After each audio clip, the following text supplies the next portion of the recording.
물을 많이 마시면 좋다는 말 너무 많이 들어보셨죠? 하지만 정작 중요한 건 병원에서도 잘 알려주지 않습니다.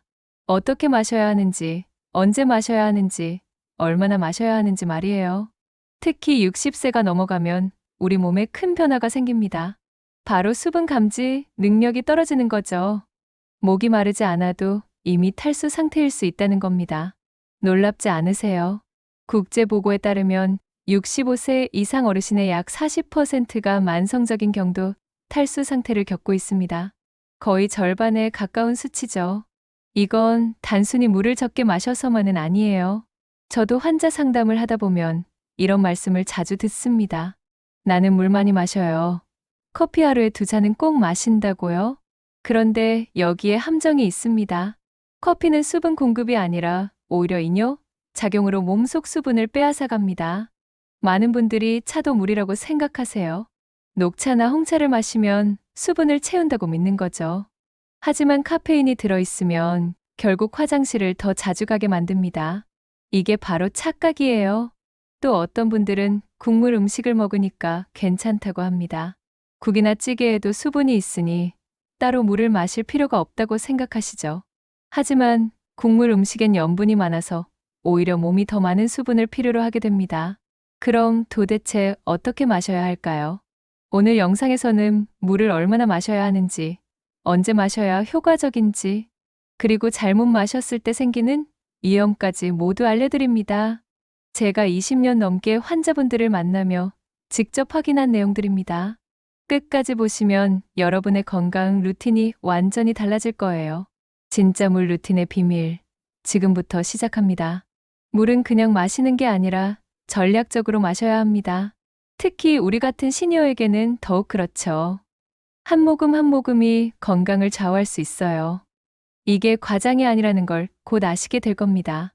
국내 연구 결과를 보면 정말 놀랍습니다. 70세 이상 노인의 갈증 반응 속도가 20대보다 평균 40%나 늦다고 해요. 거의 절반 가까이 느려지는 겁니다. 이게 무슨 뜻일까요? 우리 몸이 이미 탈수 상태가 되어야 비로소 목이 마르다는 걸 느낀다는 거죠. 젊었을 땐 몸이 물이 필요하면 바로 신호를 보냈어요. 그런데 나이가 들면 이 신호 체계가 무뎌집니다. 그래서 많은 어르신들이 여름철은 물론이고 겨울에도 탈수로 병원에 오십니다. 겨울엔 땀을 안 흘리니까 괜찮다고 생각하시죠. 하지만 난방 때문에 실내가 건조해서 오히려 더 위험할 수 있어요. 특히 혈압약이나 이뇨제를 드시는 분들은 더 조심해야 합니다. 이런 약들은 소변을 많이 나오게 만들어서 체내 수분을 더 빨리 빼앗아 가거든요. 약을 먹으면서 물을 충분히 안 마시면 큰일 납니다. 그럼 하루에 얼마나 마셔야 할까요? 제가 추천하는 루틴을 알려드릴게요. 먼저 아침에 일어나자마자 물 200ml를 마십니다. 잠자는 동안 우리 몸은 계속 수분을 잃거든요. 식사 30분 전에는 100에서 150ml를 마시세요. 이렇게 하면 소화도 잘 되고 과식도 예방할 수 있습니다. 단, 식사 직전이나 식사 중에 물을 너무 많이 마시면 소화액이 희석돼서 안 좋아요. 오후 활동 중에는 1시간마다 100ml씩 마십니다. TV 보실 때나 책 읽으실 때도 옆에 물을 두고 자주 드세요. 알람을 맞춰두는 것도 좋은 방법입니다. 잠들기 1시간 전에는 50ml 정도만 마시세요. 너무 많이 마시면 밤에 화장실 가느라 잠을 설치게 됩니다. 숙면도 건강에 중요하니까요. 이렇게 계산하면 하루 총 1200에서 1500ml 정도가 됩니다. 이게 시니어에게 적당한 기본량이에요. 하지만 여기서 중요한 게 있습니다. 심장 질환이나 콩팥 질환이 있으신 분들은 반드시 주치의와 상담하셔야 해요. 심장이 약하면 수분이 너무 많아졌을 때 부담이 될 수 있습니다. 콩팥이 안 좋으면 수분 배출이 잘 안 되죠. 그러니 무조건 많이 마신다고 좋은 게 아니라 자신의 몸 상태에 맞춰야 합니다. 물을 마실 때는 한 번에 벌컥벌컥 마시지 마세요. 천천히 조금씩 자주 마시는 게 핵심입니다. 이게 바로 물 루틴의 첫 번째 원칙이에요. 하루 1리터 무조건 마셔야 한다는 말 들어보셨죠? 그런데 이게 정말 모두에게 맞는 걸까요? 사실은 아닙니다. 미국 영양학회 보고에 따르면 적정 수분량은 사람마다 다릅니다. 체중에 따라 다르고 활동량에 따라 다르고 질환 상태에 따라 다르죠. 획일적인 기준은 위험할 수 있어요. 특히 신부전이 있는 시니어는 과도한 수분 섭취가 심장에 부담을 줍니다. 심장이 펌프질을 할 때 혈액량이 많아지면 그만큼 힘이 더 들어가거든요. 신장 질환이 있으면 수분 배출이 잘 안 돼서 몸이 붓습니다. 제가 진료실에서 만난 78세 남성 환자분 이야기를 해드릴게요. 이분은 TV에서 물이 좋다는 걸 보고 하루에 3리터씩 마셨대요. 건강해지려고 노력하신 거죠. 그런데 문제가 생겼습니다. 밤마다 화장실을 6번 이상 가셨어요. 잠을 제대로 못 주무시니까 낮에 피곤하고 짜증도 나셨죠. 혈압도 불안정해지기 시작했습니다. 왜 이런 일이 생긴 걸까요? 몸이 처리할 수 있는 양보다 훨씬 많은 물을 마셨기 때문이에요. 콩팥이 계속 일을 해야 하니까 과부하가 걸린 겁니다. 또 다른 문제도 있습니다. 물을 너무 많이 마시면 혈액 속 나트륨 농도가 낮아져요. 이걸 저나트륨혈증이라고 하는데 심하면 두통이나 구토, 심지어 의식장애까지 올 수 있습니다. 그럼 어떻게 해야 할까요? 정답은 많이 마시는 게 아니라 꾸준히 일정하게 마시는 겁니다. 한 번에 500ml씩 벌컥벌컥 마시는 것보다 100ml씩 자주 마시는 게 훨씬 좋아요. 우리 몸은 급격한 변화를 싫어합니다. 갑자기 많은 양의 물이 들어오면 콩팥이 놀라죠. 반대로 오랫동안 안 마시다가 한꺼번에 마셔도 흡수가 잘 안 됩니다. 그래서 규칙적인 섭취가 중요해요.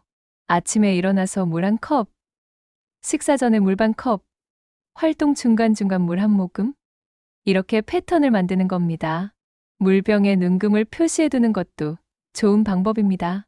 오전에 여기까지, 오후에 여기까지 하고 표시해 두면 자신이 얼마나 마셨는지 한눈에 보여요. 결론은 명확합니다. 물은 양보다 규칙성이 중요하다는 거죠. 무조건 많이가 아니라 자기 몸에 맞게 꾸준히 일정하게 마셔야 합니다. 가슴이 두근거린 적 있으세요? 특별한 이유 없이 어지럽거나 이유 모를 피로감을 느낀 적은요? 사실 이게 물 부족 신호일 수 있습니다. 많은 분들이 이런 증상을 나이 탓으로 돌립니다. 나이 들면 원래 그런 거라고 생각하시죠. 하지만 실제로는 만성 탈수 때문인 경우가 많아요. 노년층의 탈수는 단순히 목마른 게 아닙니다. 혈액 농도가 진해지면서 심각한 문제를 일으킬 수 있죠. 혈액이 걸쭉해지면 혈전이 생기기 쉽습니다. 혈전이 뇌혈관을 막으면 뇌졸중이 옵니다. 심장혈관을 막으면 심근경색이 오죠. 이게 바로 탈수가 무서운 이유예요. 단순히 물이 부족한 게 아니라 생명을 위협할 수 있다는 겁니다. 국제보건 자료를 보면 더 놀랍습니다. 여름철 응급실에 탈수로 오는 환자의 48%가 65세 이상이에요. 거의 절반이 시니어라는 거죠. 한 환자분 이야기를 해드릴게요. 72세 여성분이셨는데 하루 종일 집에서 TV만 보셨대요. 날씨가 더웠지만 에어컨을 틀었으니까 괜찮다고 생각하셨죠. 그런데 저녁에 화장실 가려고 일어서다가 갑자기 쓰러지셨어요. 다행히 큰 부상은 없었지만 병원에 실려 오셨습니다. 검사해보니 심한 탈수 상태였어요. 하루 종일 마신 물이 500ml도 안 됐던 겁니다. 점심에 국수 한 그릇 드시고 국물 좀 마셨으니 괜찮다고 생각하셨대요. 하지만 그것만으론 턱없이 부족했죠. 몸속 혈액이 끈적끈적해지면서 뇌로 가는 혈류가 순간적으로 줄어든 겁니다. 그래서 어지러움을 느끼고 쓰러진 거예요. 조금만 더 심했으면 정말 위험했을 수도 있습니다. 탈수는 이렇게 조용히 다가옵니다. 갑자기 쓰러지기 전까진 자기가 탈수 상태인 줄도 모르죠. 목이 마르지 않으니까 괜찮다고 생각하는데 그게 함정이에요. 또 다른 증상도 있습니다. 변비가 심해지거나 소변색이 진해지는 거죠. 소변이 노란색을 넘어 갈색에 가까우면 이미 탈수가 상당히 진행된 겁니다. 피부를 꼬집었을 때 바로 펴지지 않고 주름이 남아있으면 이것도 탈수 신호예요. 입술이 바싹 마르거나 입안이 건조한 것도 마찬가지입니다. 물은 단순히 목을 축이는 게 아닙니다. 우리 몸의 생명 유지 장치예요. 혈액순환, 체온 조절, 노폐물 배출, 영양소 운반까지 모든 게 물이 있어야 가능합니다. 특히 시니어는 젊은 사람보다 체내 수분량이 적습니다. 같은 양의 물을 잃어도 더 큰 타격을 받는다는 거죠. 그러니 더욱 신경 써서 물을 마셔야 해요. 68세 여성 환자 한 분이 계셨어요. 이분은 제게 이렇게 말씀하셨습니다. 물을 자주 마시니까 얼굴이 밝아졌다고요. 처음엔 기분 탓인가 싶었는데 거울을 보니 정말 피부가 좋아졌대요. 사실 이건 과학적 근거가 있습니다. 피부 탄력은 콜라겐보다 수분 유지력이 더 중요해요. 아무리 비싼 화장품을 발라도 몸속 수분이 부족하면 피부가 푸석푸석해집니다. 국제 피부학 보고서를 보면 흥미로운 결과가 나옵니다. 하루 1리터 이상 물을 마신 그룹의 피부 수분량이 그렇지 않은 그룹보다 14% 높게 유지됐대요. 이 환자분은 특별한 방법을 쓰셨습니다. 물컵에 눈금 표시를 해두고 시간마다 마신 거예요. 아침 9시에 여기까지, 11시에 여기까지 하고 표시해뒀죠. 그리고 스마트폰 알람도 설정하셨습니다. 2시간마다 알람이 울리면 물을 마시는 거예요. 처음엔 번거로웠지만 2주쯤 지나니까 습관이 됐대요. 한 달이 지나자 놀라운 변화가 나타났습니다. 먼저 혈압이 안정됐어요. 이전에는 아침마다 혈압이 들쑥날쑥했는데 일정하게 유지되기 시작했죠. 변비도 개선됐습니다. 3일에 한 번 겨우 보던 분이 매일 아침 시원하게 보게 됐어요. 물이 장운동을 활발하게 만들어준 겁니다. 피부 윤기는 덤이었죠. 가족들이 먼저 알아봤대요. 얼굴이 환해졌다고, 무슨 좋은 일 있냐고 물어봤다고 합니다. 단지 물을 규칙적으로 마셨을 뿐인데 말이죠. 또 다른 변화도 있었습니다. 머리가 맑아진 느낌이 든대요. 예전엔 오후만 되면 멍해지고 집중이 안 됐는데 물을 충분히 마시니까 하루 종일 정신이 또렷했다고 해요. 이게 다 우연이 아닙니다. 뇌는 70% 이상이 물로 이루어져 있어요. 수분이 부족하면 뇌 기능이 떨어질 수밖에 없죠. 집중력, 기억력, 판단력 모두 영향을 받습니다. 무릎 통증도 줄었다고 하셨어요. 관절액도 수분으로 만들어지거든요. 물을 충분히 마시면 관절이 부드럽게 움직이는 데 도움이 됩니다. 이분은 이제 물병을 들고 다니는 게 습관이 됐습니다. 외출할 때도 꼭 챙기고 집에서도 항상 손 닿는 곳에 물을 두죠. 작은 습관 하나가 삶의 질을 완전히 바꾼 겁니다. 여러분도 할 수 있습니다. 특별한 능력이 필요한 게 아니에요. 그냥 꾸준히 실천하면 됩니다. 물 한 잔의 힘, 정말 대단합니다. 이제 구체적인 방법을 알려드릴게요. 물을 언제 어떻게 마셔야 효과적인지 말이죠. 원리부터 이해하시면 실천이 쉬워집니다. 일정한 시간 간격으로 물을 마시면 신장과 혈액순환이 안정화됩니다. 우리 몸이 언제 물이 들어올지 예측할 수 있게 되는 거죠. 그러면 몸도 그에 맞춰 수분을 효율적으로 사용합니다. 먼저 500ml 물병 3개를 준비하세요. 하나는 아침용, 하나는 점심용, 하나는 저녁용으로 구분하는 겁니다. 이렇게 하면 하루에 얼마나 마셨는지 한눈에 보여요. 아침 물병은 일어나서 저녁까지 다 마시면 됩니다. 점심 물병은 오후 활동 시간에, 저녁 물병은 저녁 식사 후부터 자기 전까지 마시는 거죠. 스마트폰 알람을 2시간 간격으로 설정하세요. 오전 9시, 11시, 오후 1시, 3시, 5시, 7시 이렇게 맞춰 놓으면 됩니다. 알람이 울릴 때마다 물을 마시는 겁니다. 식사 후 30분 뒤에도 물 100ml를 추가로 마셔주세요. 이렇게 하면 소화가 잘 됩니다. 단, 식사 직후는 피하세요. 위액이 희석돼서 소화에 방해가 될 수 있어요. 주의사항도 있습니다. 한 번에 많이 마시지 마세요. 급하게 벌컥벌컥 마시면 속이 쓰리거나 위가 팽만해질 수 있습니다. 천천히 조금씩 자주 마시는 게 핵심이에요. 저염식을 하시는 분들은 특히 조심하셔야 합니다. 염분 섭취가 적은 상태에서 물을 많이 마시면 체내 나트륨 밸런스가 무너질 수 있어요. 적당한 염분 섭취도 필요합니다. 실제 실험 결과도 있습니다. 2시간마다 100ml씩 물을 마신 그룹을 조사했더니 집중력이 12% 상승했대요. 피로감도 9% 감소했고요. 물을 마실 때는 미지근한 게 좋습니다. 너무 찬물은 위장을 자극할 수 있어요. 특히 아침 공복에 찬물을 마시면 배탈이 날 수 있습니다. 물병을 항상 보이는 곳에 두세요. TV 보는 테이블 위, 침대 옆 탁자, 소파 옆 등 자주 있는 곳마다 물병을 배치하는 겁니다. 눈에 보여야 생각나거든요. 외출할 때도 작은 물병을 챙기세요. 산책하러 나갈 때, 병원 갈 때, 마트 갈 때도 물병을 들고 다니는 겁니다. 밖에서도 규칙적으로 마실 수 있어요. 물 다이어리를 쓰는 것도 좋은 방법입니다. 하루에 몇 잔을 마셨는지 체크하세요. 일주일 정도 기록하면 자신의 패턴을 알 수 있습니다. 처음엔 화장실이 자주 마려울 수 있어요. 이건 정상적인 반응입니다. 2주 정도 지나면 몸이 적응하면서 화장실 가는 횟수도 안정됩니다. 중요한 건 포기하지 않는 거예요. 하루 이틀 깜빡했다고 그만두지 마세요. 다시 시작하면 됩니다. 습관이 되려면 최소 3주는 걸립니다. 물 대신 다른 음료를 마셔도 되는지 궁금하시죠? 이것도 제대로 알아야 합니다. 잘못하면 오히려 탈수를 부를 수 있거든요. 좋은 선택부터 알려드릴게요. 미지근한 물이 제일 좋고요. 보리차나 옥수수 수염차도 괜찮습니다. 카페인이 없어서 수분 손실을 일으키지 않아요. 맹물에 레몬 한 조각 넣는 것도 좋습니다. 비타민도 보충되고 상큼한 맛도 나서 물을 더 자주 마시게 돼요. 단, 레몬을 너무 많이 넣으면 치아 에나멜이 손상될 수 있으니 적당히 하세요. 이제 주의해야 할 것들입니다. 커피는 하루 한 잔 이하로 제한하세요. 카페인이 이뇨 작용을 일으켜서 수분을 빼앗아갑니다. 커피 한 잔 마셨으면 물 한 잔을 더 마셔야 해요. 녹차도 조심하셔야 합니다.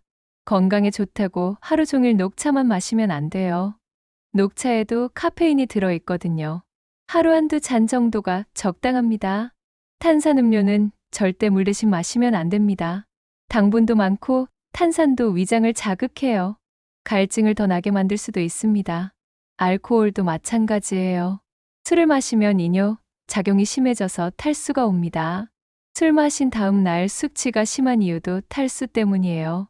원리를 설명하자면 이렇습니다. 카페인과 탄산은 콩팥을 자극해서 소변을 많이 만들어냅니다. 마신 것보다 더 많은 수분이 빠져나가는 거죠. 방법은 간단합니다. 차를 마실 때는 물 1컵을 추가로 마시는 원칙을 세우세요. 커피 한 잔 마셨으면 물 1컵, 녹차 한 잔 마셨으면 물 1컵 이렇게요. 국내 60대 대상 조사 결과가 있습니다. 보리차를 주로 마신 그룹이 커피나 녹차를 주로 마신 그룹보다 탈수 위험이 30% 낮았대요. 상당한 차이죠.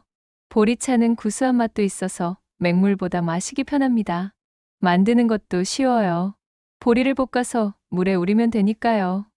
여름엔 냉장고에 차게 두고 마셔도 좋습니다. 옥수수 수염차도 좋은 선택입니다. 부기를 빼주는 효과도 있어요. 단, 혈압약을 드시는 분들은 주치의와 상담 후 드시는 게 안전합니다. 과일 주스는 어떨까요?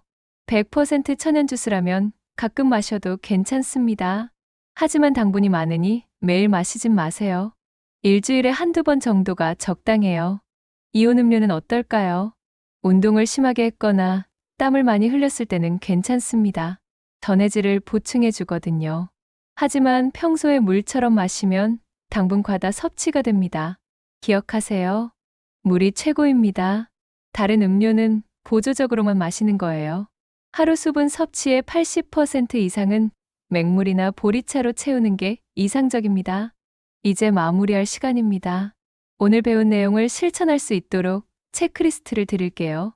매일 저녁 자기 전에 체크해 보세요. 첫째, 아침에 일어나자마자 물 1컵을 마셨나요? 이게 하루 물 루틴의 시작입니다. 잠에서 깬 직후 마시는 물 한 잔이 하루를 좌우해요. 둘째, 2시간마다 한 번씩 물을 마셨나요? 알람을 설정해 두고 규칙적으로 마시는 게 중요합니다. 한 번에 많이보다 자주 조금씩이 핵심이에요. 셋째, 소변색이 연한 노란색이었나요? 소변색으로 수분 상태를 확인할 수 있습니다. 진한 노란색이나 갈색이면 물을 더 마셔야 합니다. 넷째, 커피나 탄산 대신 보리차를 마셨나요? 카페인 음료를 줄이고 보리차나 맹물로 바꾸는 거죠. 처음엔 힘들어도 습관이 되면 자연스러워집니다. 다섯째, 잠들기 1시간 전에 물 50ml를 마셨나요?